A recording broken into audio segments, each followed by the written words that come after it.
राधे राधे, जय माता की भक्तों।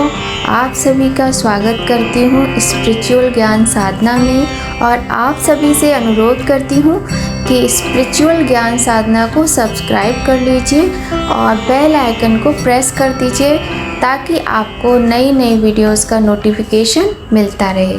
प्रेम से सभी लोग बोलिए शनिदेव भगवान की जय। भक्तों, शनिदेव जी को कर्मफल दाता कहा गया है। शनिदेव जी कर्मों के हिसाब से व्यक्ति को दंड देते हैं। कहते हैं शनिवार के व्रत रखने से शनि दोष में कमी आती है, साथ ही शनिदेव जी का आशीर्वाद भी मिलता है। शनि दोष और शनि की साढ़े साती से बचने के लिए हमें कथा का श्रवण अवश्य करना चाहिए। तो आइए भक्तों, आज हम आपको सुनाते हैं शनिवार व्रत की कथा, जो कि शनिदेव जी की कथा है। बोलिए गणेश भगवान की जय, गौरी शंकर भगवान की जय, लक्ष्मी नारायण भगवान की जय। बोलिए शनिदेव भगवान की जय। आज्ञा दी गुरुदेव ने, दीना शीश झुकाए, कथा कहूँ शनिदेव की, भाषा सरल बनाए। सर्वप्रथम श्री सरस्वती माता का सुमिरन करके, गणपति जी को नमस्कार करके तथा अपने पूज्य गुरुदेव के चरणों में माथा नवाकर मैं श्री शनिदेव जी की कथा प्रारंभ करती हूँ। ये शनिदेव जी जो मनोवांछित कार्यों को सफल बनाने वाले हैं तथा जिन्हें सकल नर नारी और 33 कोटि देवता योगीश्वर मुनीश्वर ध्याते हैं, वही देव मेरी त्रुटियों को क्षमा करें और मुझे अपनी शरण में लें। मेरे मन में आपके प्रति अगाध प्रेम है। ये बात सर्वविदित है कि जो लोग शनिदेव जी को ध्याते हैं उनके सकल मनोरथ सफल होते हैं तथा जो ऐसे देव को भूल जाते हैं वह इस संसार में महान दुख पाता हुआ नरकगामी होता है और अगले जन्म में पशु की योनि में जाता है। जो कथा मैं तन मन से कहने जा रही हूँ उसे आप भी सच्चे मन से ग्रहण करें। एक बार संसार में चारों ओर पूजे जाने वाले नवग्रह एक स्थान पर एकत्र हुए, परस्पर विविध प्रकार से वार्तालाप करने लगे। जब बात घूमती हुई उस स्थान पर आ पहुंची कि हम नवग्रहों में सबसे बड़ा और सर्वाधिक पूजनीय कौन देव है, तो प्रत्येक ग्रह देवता स्वयं को बड़ा कहने लगे। इस बात पर जब बहुत देर तक वाद विवाद होता रहा और कोई निर्णय नहीं हो सका, तो यह तय हुआ कि चलकर इंद्र जी से इसका निर्णय कराना चाहिए। अतः वे 9 के 9 ग्रह इंद्रदेव के समक्ष उपस्थित हुए।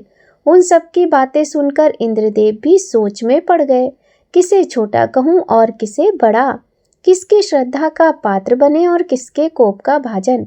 अंत में सोच समझकर निर्णय ना करते हुए वह बोले, मैं अल्प बुद्धि इस बात का निर्णय करने में असमर्थ हूँ। मुझे तो आप सभी बड़े नजर आते हैं और मैं सभी का आदर सम्मान संभाव से करता हूँ। इस पर नवग्रह संतुष्ट नहीं हुए और हट करने लगे कि इसका निर्णय आपको अवश्य करना चाहिए। तब देवराज बोले, आप लोग मृत्यु लोक में जाइए, वहाँ एक अत्यंत न्यायप्रिय राजा विक्रमादित्य राज्य करता है। आप उनके पास जाइए, वे अवश्य कोई न कोई उचित निर्णय कर देंगे। इंद्र से निराश होकर नवग्रह मृत्यु लोक में जाने को तत्पर हो गए। देवराज इंद्र ने जब उन्हें वहां जाते देखा तो प्रसन्न होकर चैन की सांस ली। इस धर्म संकट से निकलना उनके लिए सचमुच ही कितना दुश्वार था, पर अपनी चतुराई से अपने ऊपर आए संकट को राजा विक्रमादित्य पर टाल दिया। उज्जैन नगरी की उन दिनों सारे ही भारत में धाक थी। एक तो वहां राजा विक्रमादित्य के दरबार में बड़े बड़े ज्ञानवान लोगों का सम्मेलन होता रहता था, दूसरे उस न्यायप्रिय राजा के न्याय से उज्जैन नगरी का सारे भारत में डंका बजता था। स्वर्ग में जब नवग्रहों का निर्णय ना हो पाया तो वह अपने अपने विमानों पर आरूढ़ होकर मृत्यु लोक में आ पहुंचे। ठीक उस समय जब राजा विक्रमादित्य का दरबार ठसाठस भरा हुआ था, तब नवग्रह वहां जा पहुंचे। नवग्रहों को इकट्ठे देखकर विक्रमादित्य अपने सिंहासन से उठ खड़े हुए और सभी देवों को सम्मान पूर्वक आसन ग्रहण करने को कहा, किंतु राजा के इस सम्मान को किसी भी ग्रह देवता ने स्वीकार नहीं किया। तब विक्रमादित्य ने प्रश्नवाचक दृष्टि से उनकी ओर देखा तो बृहस्पति देव ने आगे बढ़कर दृढ़ स्वर में कहा, हे राजन, हम यहाँ तब तक आसन ग्रहण नहीं करेंगे जब तक कि आप हमारा यह निर्णय नहीं करेंगे कि हम लोगों में सबसे बड़ा कौन है। राजा अपने ऊपर आए हुए इस धर्म संकट को देखकर पल भर को तो घबरा गया, परंतु शीघ्र ही उसने स्वयं को संभाल लिया। उसने अपने मन में एक युक्ति सोच ली। दरबार में छोटे छोटे आसनों की एक पंक्ति प्रवेश द्वार तक चली गई थी। राजा ने उन लोगों से कहा कि आप यहाँ पर आसन ग्रहण कीजिए और मैं सोचकर अभी अपना निर्णय करता हूँ। ये कहकर राजा अपने सिंहासन पर बैठ गया। सिंहासन के निकट जो आसन पड़ा था उस पर भागकर बृहस्पति देव जा बैठे। उनके अगले आसन पर सूर्यदेव जा बैठे। सूर्य के निकट चंद्रमा और फिर इसी क्रम में बुध, मंगल, राहु, केतु इत्यादि ने भी अपना अपना आसन ग्रहण कर लिया। पंक्ति में 8वें थे भार्गव, किंतु उन्हें भी संतोष था कि उनके बाद शनिश्चर बैठेंगे, किंतु आसन प्रवेश द्वार के समीप होने के कारण और सबसे अंत में होने के कारण शनिदेव जी उस पर नहीं बैठे। राजा विक्रमादित्य ने सोचा था कि जो ग्रह उस अंतिम आसन पर बैठेगा वह उसी को विनय और दयाशील के आधार पर बड़ा कह देंगे, पर वहां तो बात ही दूसरी हो गई। शनिदेव जी अति क्रोधी और विकट स्वभाव के देवता हैं। जब वे नहीं बैठे तो आठों ग्रह खिलखिलाकर हंस पड़े। अपना इस प्रकार से अपमान होते देखकर शनिदेव जी की आंखें क्रोध से लाल हो गईं और भ्रुकुटी तन गईं। क्रोध से कांपते हुए बोले, राजन, मुझसे वैर लेकर तुमने अच्छा नहीं किया। क्या समझकर तुमने मुझे इस प्रकार से अपमानित करना चाहा है और क्यों मुझे तले बिठाना चाहा है? चांद ग्रह का प्रभाव 2.25 दिन रहता है। सूर्य, शुक्र और बुध का प्रभाव केवल आधा मास, सोम और मंगल 2 मास, गुरु 13 मास, राहु और केतु 18 मास रहते हैं, जबकि मैं 7.5 वर्ष तक रहता हूँ। इसलिए हे राजन, अब तू सावधान हो जा। तूने जो अपमान किया है इसका दंड तुझे अवश्य मिलेगा। राजा के कुछ दिन तो आराम से बीते, किंतु शीघ्र ही शनिदेव जी की कोप दृष्टि फिरी और राजा पर 7.5 आ गई। उन्हीं दिनों एक व्यापारी कुछ घोड़े बेचने के लिए उज्जैन नगरी में आया। सुंदर सुंदर घोड़े देखकर राजा का जी ललचा गया। राजा ने उन्हें खरीदने का आदेश दिया। घोड़ों में एक घोड़े का नाम भंवर था। राजा उस पर चढ़कर देखने लगा।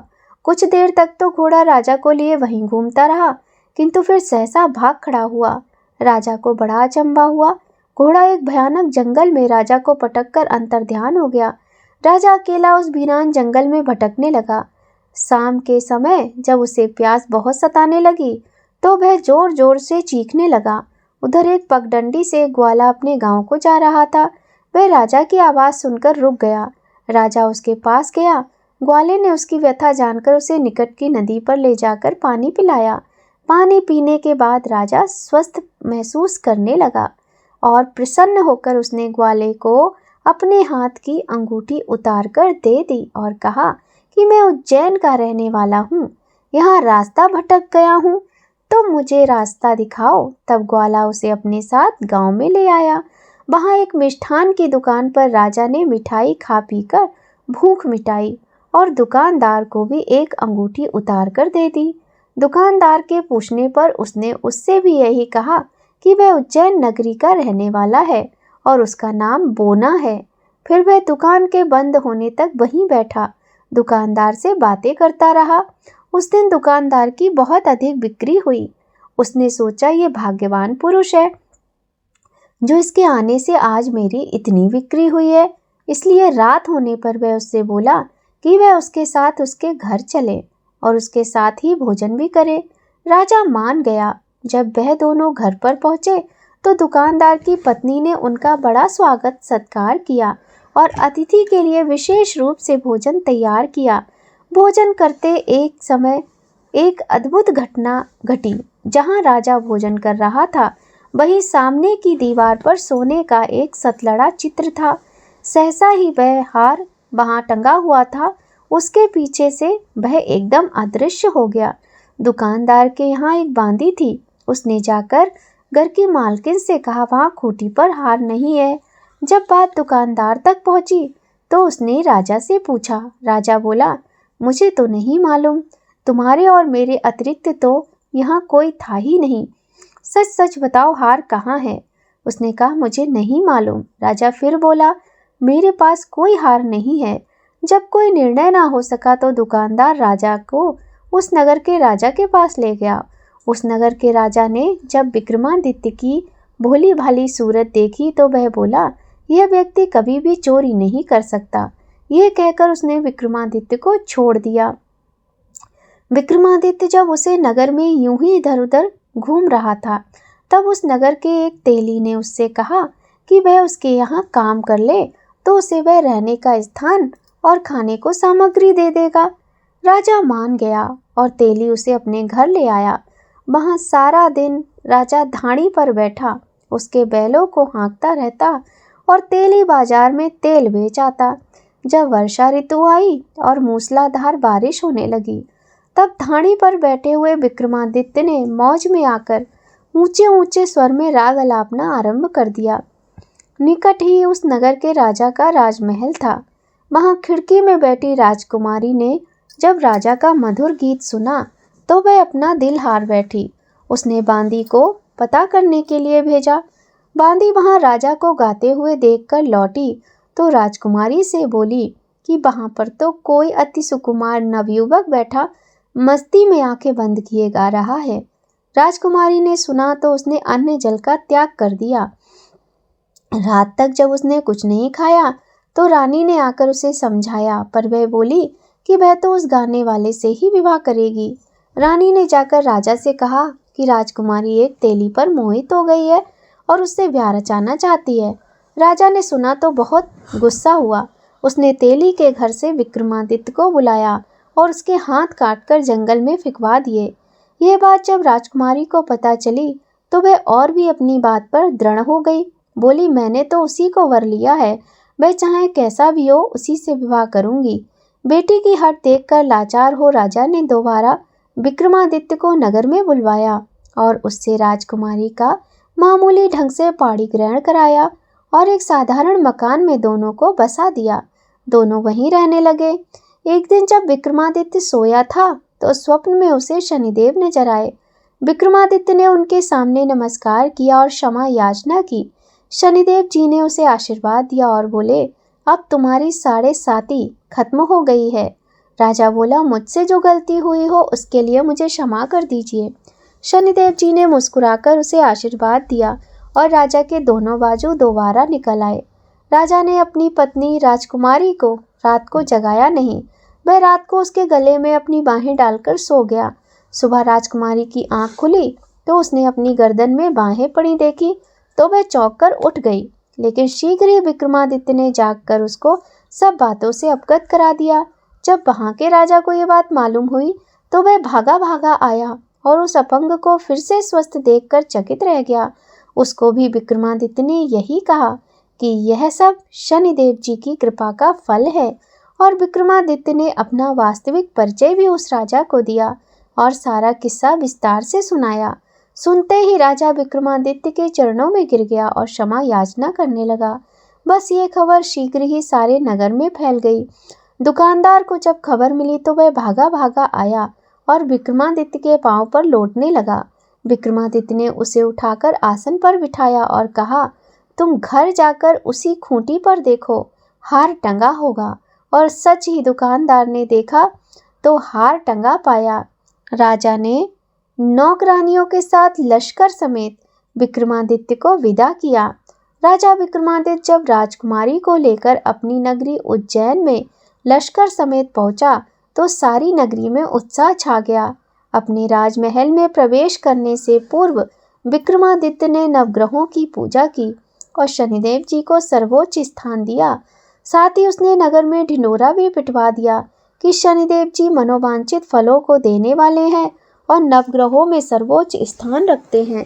इस प्रकार शनिदेव जी को मनाकर विक्रमादित्य ने अपने राज्य, यश और कीर्ति को प्राप्त किया। बोलो श्री शनिदेव भगवान की जय। बोलो श्री नवग्रहों की जय। जैसी सुनी तैसी कही, इसमें झूठ न साच। विक्रम भूप इतिहास को सज्जनों देखो बाँच। सुने सुनावे शनि कथा, गावे जो चितलाए। सत्य वचन है संत का, बाको संकट मिट जाए। बोलिए श्री शनिदेव भगवान की जय। आइए भक्तों, अब करते हैं शनि स्तोत्र का पाठ। हे श्याम वर्ण वाले, हे नीलकंठ वाले, कालाग्नि रूप वाले, हल्के शरीर वाले, स्वीकारो नमन मेरे शनिदेव हम तुम्हारे। सच्चे सुकर्म वाले हैं मन से हो तुम हमारे। स्वीकारो नमन मेरे स्वीकारो भजन मेरे। हे दाढ़ी मूछों वाले लंबी जटाएं पाले। हे दीर्घ नेत्र वाले शुष्क को धरा निराले। भय आकृति तुम्हारी सब पापियों को मारे। स्वीकारो नमन मेरे स्वीकारो भजन मेरे। हे पुष्ट देहधारी स्थूल रोम वाले। कोटर सुनेत्र वाले हे वज्र देह वाले। तुम ही सुयश दिलाते सौभाग्य के सितारे। स्वीकारो नमन मेरे स्वीकारो भजन मेरे। हे घोर रौद्र रूपा भीषण कपाली भूपा। हे नमन सर्वभक्षी बलिमुख शनि अनूपा। हे भक्तों के सहारे शनि सब हवाले तेरे। है पूज चरण तेरे स्वीकारो नमन मेरे। हे सूर्य सुत तपस्वी भास्कर के भय मनस्वी। हे अधो दृष्टि वाले हे विश्व में यशस्वी। विश्वास श्रद्धा अर्पित सब कुछ तू ही निभाले। स्वीकारो नमन मेरे हे पूज्य देव मेरे। अति तेज खड्ग धारी है मंद गति सुप्यारी। तप दग्ध देह धारी नित योग रत अपारी। संकट विकट हटा दे हे महातेज वाले। स्वीकारो नमन मेरे स्वीकारो नमन मेरे। नित प्रिय सुधा में रत हो अतृप्त में निरत हो पूज्यतम जगत में अत्यंत करुणा नत हो। हे ज्ञान नेत्र वाले पावन प्रकाश वाले। स्वीकारो नमन मेरे स्वीकारो नमन मेरे। जिस पर प्रसन्न दृष्टि वैभव सुयश की वृष्टि। वह जग का राज्य पाए सम्राट तक कहाए। उत्तम स्वभाव वाले तुमसे तिमिर उजाले। स्वीकारो नमन मेरे स्वीकारो नमन मेरे। हो वक्र दृष्टि जिस पे तत्क्षण विनष्ट होता। मिट जाती राज्य सत्ता हो के भिखारी रोता। डूबे न भक्त नैया पतवार दे बचाले। स्वीकारो नमन मेरे स्वीकारो नमन मेरे। हो मूल नाश उनका दुर्बुद्धि होती जिन पर। हो देव असुर मानव हो सिद्ध या विद्याधर। देकर प्रसन्नता प्रभु अपने चरण लगा ले। स्वीकारो नमन मेरे स्वीकारो नमन मेरे। होकर प्रसन्न हे प्रभु वरदान यही दीजय। बजरंग भक्त गढ़ को दुनिया में अभय कीजय। सारे ग्रहों के स्वामी अपना बिरद बचा ले। स्वीकारो नमन मेरे स्वीकारो नमन मेरे। बोलिए शनिदेव भगवान की जय। भक्तों आइए अब करते हैं शनिदेव जी की आरती। हमें व्रत कथा पढ़ने के बाद शनिदेव जी की आरती अवश्य करनी चाहिए। जय जय श्री शनिदेव भक्तन हितकारी। सूरज के पुत्र प्रभु छाया में तारी। जय जय शनिदेव प्रभु भक्तन हितकारी। सूरज के पुत्र प्रभु छाया में तारी। श्याम अंक वक्र दृष्टि चतुर्भुजाधारी। नीलांबर धरधा नाथ गज की सवारी। जय जय शनिदेव प्रभु भक्तन हितकारी। किरीट मुकुट शीश रचित दीपत है लीलारी। मुक्तन की माला गले शोभित बलिहारी। जय जय शनिदेव प्रभु भक्तन हितकारी। मोदक मिष्ठान पान चढ़ते हैं सुपारी। मोदक मिष्ठान पान चढ़ते हैं सुपारी। लोहा तिल तेल उड़द महेश अति प्यारी। जय जय शनिदेव प्रभु भक्तन हितकारी। देव धनुज ऋषि मुनि सुमिरत नर नारी। देव धनुज ऋषि मुनि सुमिरत नर नारी। विश्वनाथ धरत ध्यान शरण है तुम्हारी। जय जय शनिदेव प्रभु भक्तन हितकारी। जय जय शनिदेव प्रभु भक्तन हितकारी।